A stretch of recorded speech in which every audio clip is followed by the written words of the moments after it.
Friends, कैसे हैं आप। Welcome back to my channel Manu Vipin entertainment. Please like share and subscribe my channel. अब से फ्रेंड्स हम इस सेगमेंट में आपको आईएएस ऑफिसर से रिलेटेड वीडियोस दिखाया करेंगे। मोटिवेशनल वीडियोस हम आपको दिखाएंगे और उनकी अच्छी अच्छी स्पीच दिखाएंगे आपको। इससे आपको प्रेरणा मिलेंगी। अगर कोई आईएएस ऑफिसर की तैयारी बनने के लिए कर रहा है तो उनके लिए प्रेरणा मिलेगी और आम जीवन में भी आपको इनसे बहुत प्रेरणा मिलेंगी। आइए अब हम आपको एक आईएएस ऑफिसर की स्पीच दिखाते हैं, मोटिवेशनल स्पीच। इससे आप बहुत ही इंस्पायर होंगे और हम आगे भी आपके लिए ऐसी स्पीच लेके आते रहेंगे। Thank you. Thanks to Amit sir, thanks to the institute for giving me this opportunity to interact with the students here.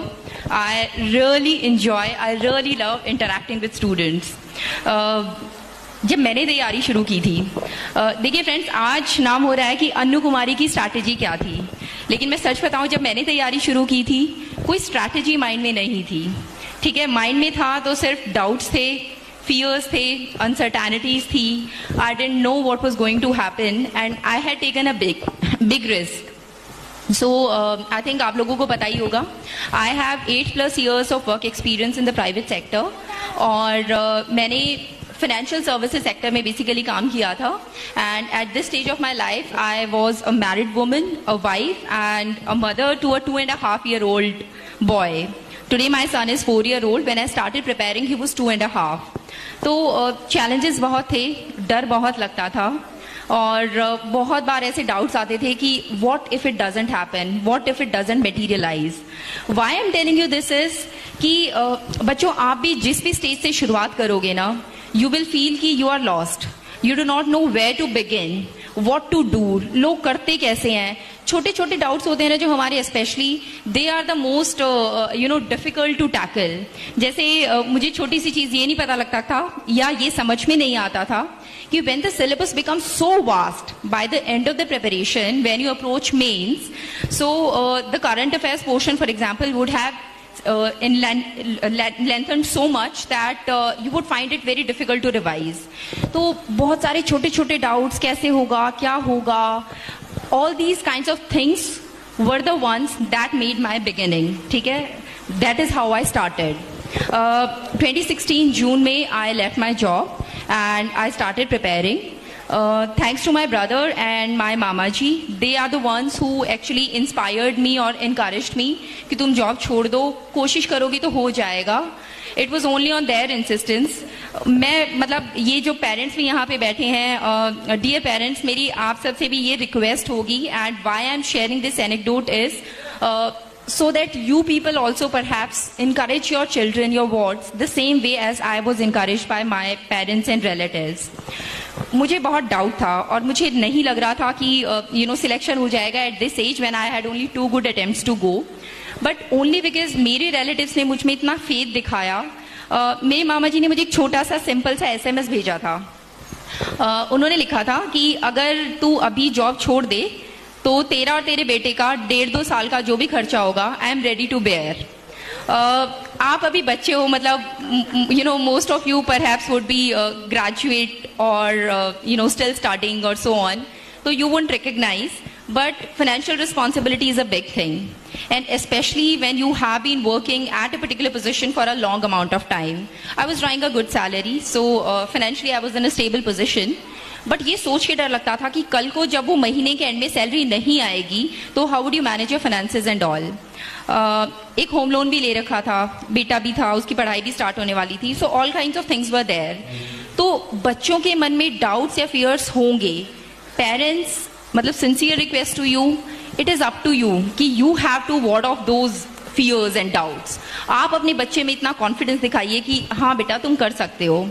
मैं ये ब्रैक करने के लिए नहीं कह रही हूँ, बट मैं बताना चाह रही हूँ आपको, whenever I use to feel very very low ना, तो मेरा भाई या मेरे पापा मुझे यूं कह देते थे, बेटा तू एक्सेप्शनल है, तो निकाल जाएगी।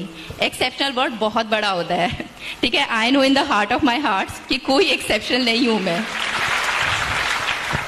पर मैं सच बता रही हूँ, जब मेरा भाई मुझे वो एक छोटा सा कह देते ना, तो कोशिश तो कर, तो निकाल जाएगी, तो एक्सेप्शनल है, मैं बता रहा हूँ। ट्रस्ट में मुझे खुद अंदर से इतना कॉन्फिडेंस आता था कि नहीं, शायद किसी तो बेस पे कह रहा होगा, हो जाएगा। 2016 का जब फाइनल रिजल्ट आया, 2016 का प्री मेरा क्लियर नहीं हुआ था. I had studied for around 1.5 months to give that preliminary exam. अगस्त में था उस टाइम पे, तो 1.5 महीने की तैयारी से मुझे पता था कि वो क्लियर नहीं होने वाला है. वो हुआ भी नहीं. I lost it by 1 mark. तो आराम से मैंने अपना नेक्स्ट ईयर के प्री की तैयारी शुरू कर दी थी. Okay, I forgot what I wanted to say. Let me start on another thread now. तो बच्चे, when you start, बहुत सारे doubts होंगे, fears होंगे, insecurities होंगी. But trust me, that is the beginning. And trust your instincts. ठीक है, जैसे स्वामी विवेकानंद कहा करते थे, whenever you come across a path in life, when you don't face any difficulties, be assured that you are walking on the wrong path. जब हम कुछ सही करने चलेंगे, कुछ डिफिकल्ट करने चलेंगे, कुछ बड़ा करने चलेंगे, मतलब नो डाउट प्रॉब्लम्स होंगी और डिफिकल्टीज होंगी. लेकिन उस टाइम पे ना थोड़ा सा ये सोच लीजिएगा, ये डिफिकल्टीज थोड़े ही समय के लिए हैं. मतलब 2-3 चीजें जो मैं करती थी when I used to feel very low और when I used to feel very very demotivated, I would specially want to share. Because ये जो जर्नी है ना यूपीएससी की, to all the aspirants I want to say, it is very long, it is very arduous, it is very very uncertain. You do not know what is going to happen. तो ऐसे moments पे ये छोटी छोटी चीजें हमें कई बार boost up करती हैं, इनकरेज करती हैं, and they always give us the strength to go ahead despite the insecurities and fears. तो कुछ कुछ चीजें छोटी छोटी. एक तो एक थॉट है, दिस टू शेल पास, ये वक्त भी गुजर जाएगा. मतलब ये थॉट सुन के मुझे बड़ी शांति से मिलती थी. ठीक है, फिलहाल ये प्रॉब्लम है, चलो चली जाएगी. मुझे मेंस के टाइम पे ना चिकनगुनिया हो गया था, तो जॉइंट्स वगैरह ने काम करना बंद कर दिया था.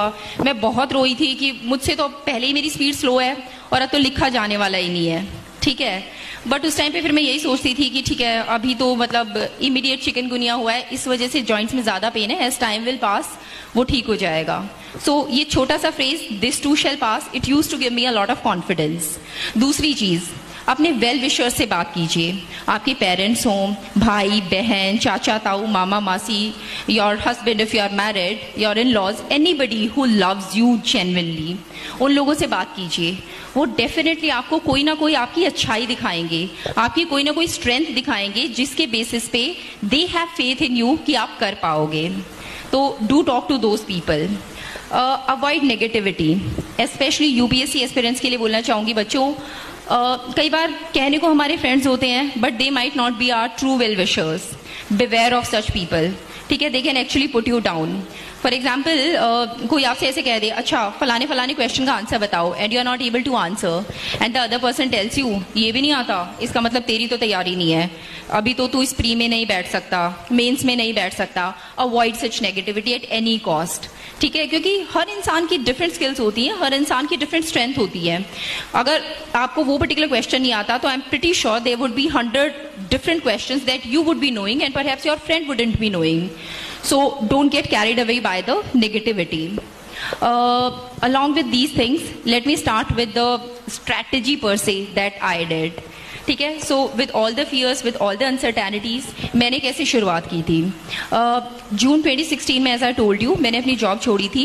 तो पहले मैंने थोड़ा बहुत गूगल वगैरह किया, पेपर का पैटर्न देखा कैसा क्या होता है, बुक लिस्ट एक कंपाइल करी कि what are the basic books that I am going to refer. उस टाइम पे 2015 का रिजल्ट आया था, and there is a woman, Artika Shukla, she was rank 4 that time. मैंने उनका वीडियो देखा था, and I somehow felt a lot inspired by that girl. She hadn't taken coaching and she cleared it in her first attempt with such flying colors, 4th rank. And she was a medical student. और वो उस time पे शायद MD के paper देने की तैयारी कर रही थी when she decided to opt for UPSC. तो somehow मुझे कुछ ये फेथ आया, when she can do it, तो शायद बिना कोचिंग के भी निकल सकता है. मुझे थोड़े थोड़े फाइनेंशियल कंस्ट्रेंट्स थे, तो मैंने घर पे बैठ के ही तैयारी करनी शुरू करी थी. किताबों की लिस्ट मैंने मेनली अर्तिका शुक्ला की फॉलो करने की कोशिश की. Book list is very very important students, UPSC aspirants के लिए स्पेशली. So my advice to you would be, keep your sources limited. ठीक है, अगर आपने कोचिंग ज्वाइन कर रखी है, क्लास में टीचर्स पढ़ा रहे हैं, do make it a point कि आप घर आके उसे अच्छे से रिवाइज कर लें. ठीक है, उन्होंने कोई मटेरियल दे रखा है, आप उस पर स्टिक कर रहे हैं, तो do stick to that. But don't go for multiple things. हर एक चीज़ के n नंबर ऑफ सोर्सेज होंगे जहाँ से आप कवर कर सकते हो। फॉर एग्जाम्पल इकोनॉमी के लिए बट कुछ लोग बोलते हैं 11-12 की NCERTs मस्ट है, कुछ लोग बोलते हैं रमेश सिंह की किताब मस्ट है, कुछ लोग बोलते हैं श्री नाम इकोनॉमी के प्रिंटेड नोट्स कर लो एंड बेड़ा पार हो जाएगा। सो हर एक चीज़ के लिए there are n number of sources. आप थोड़ा सा रिसर्च करिए, पहले गूगल वगैरह कर लीजिए, अपने टीचर्स से थोड़ा सा गाइडेंस लीजिए, उन बुक्स को थोड़ा बहुत फ्लिप थ्रू करके देख लीजिए कि आपका इंटरेस्ट जनरेट हो रहा है या नहीं। And after that friends please stick to one book, one good book. अगर आपके फंडा क्लियर नहीं है तो अगर आप कोचिंग ले रहे हैं तो अपने टीचर से पूछिए, कोचिंग नहीं ले रहे हैं घर बैठ के कर रहे हैं the way I used to do, तो